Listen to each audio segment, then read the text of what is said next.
Otto Lightner was sort of a self-made man. He was born in Norwich, Kansas. He traveled around the United States and had the reputation as a newspaper doctor, what you'd now call a consultant. He eventually ended up in Chicago, where he was the owner of several small publications on collecting.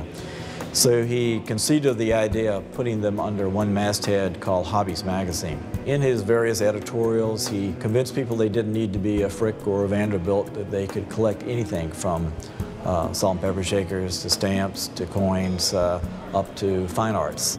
The museum is a collection of collections, and we primarily focus on 19th century decorative arts and fine arts, as well as material culture. We have everything here from, world-class paintings and porcelains to a collection of salt and pepper shakers. The museum's collections range from brilliant examples of cut glass and the stained glass work of Tiffany, to collections of musical instruments, stamps, buttons, and even shaving cups. The building itself is just as impressive as the collections within. It happens to be the old Alcazar Hotel, built by Henry Flagler. The Alcazar was built by a man named Henry Morrison Flagler, who is one of the pioneer developers of what is now known as modern-day Florida. All three of Flagler's hotels were first-class hotels.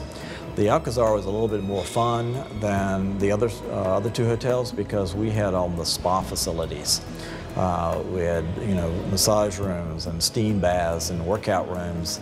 We had the world's largest indoor swimming pool, or at least touted to be by Mr. Flagler. Otto Lightner donated the hotel and the collections within to the city of St. Augustine shortly before his death, leaving behind a lifetime of impressive art for all to enjoy. He also left behind one other thing. Not only do we have his collection, we have Mr. Lightner. He is buried in the courtyard, and which was a sort of a typical thing to do, certainly in the 19th century, the founder of a great institution. If you go to the Smithsonian, they have Mr. Smithson there.